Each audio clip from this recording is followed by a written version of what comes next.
J'ai été marqué par l'intelligence collective.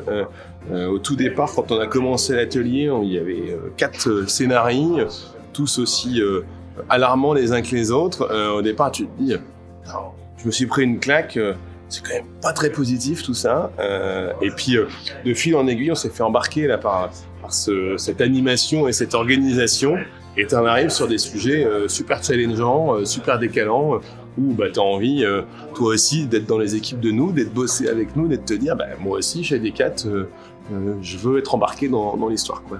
Les scénarios ont permis d'ouvrir sur des choses qui sont un peu de l'imaginaire, mais qui sont un peu du possible, avec ce qui se passe sur l'énergie, sur l'eau, etc. Donc c'est intéressant de s'ouvrir, et puis après de se challenger, en tout cas challenger le modèle, le business model de Nood. Ce qui est intéressant en fait, c'est de voir tous les projets en fait.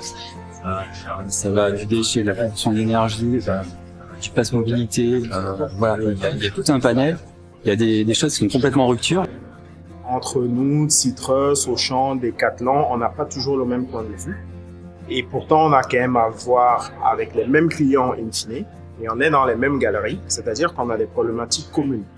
Et le fait de se projeter à 10 ans, 20 ans, ça nous sort aussi du quotidien.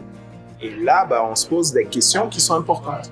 Et de ce point de vue-là, j'étais ravi, d'autant plus que finalement, les réponses qu'on a apportées sont assez cohérentes. Maintenant, il faut le faire. Je pense qu'il y a une vraie synergie à créer au sein de l'écosystème. Tu travailles tous sur le même sujet. Et oui, il y a vraiment, je pense qu'il y a quelque chose à faire là-dessus pour pouvoir accélérer, on va dire, le développement de la partie environnementale sur toutes les thématiques, sur la construction, l'accompagnement.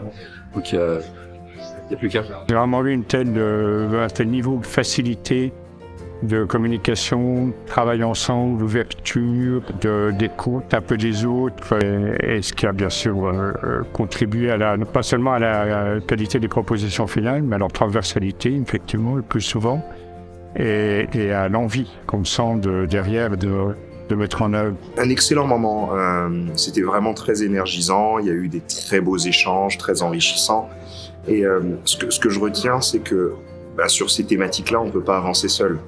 On a tous envie d'avancer, il n'y a pas de concurrence sur ces sujets, il n'y a pas de meilleures idées chez les uns que chez les autres, et en fait, toutes ces problématiques d'impact environnemental sur l'immobilier, c'est des problématiques qui nous touchent tous, qui touchent l'ensemble de nos actifs.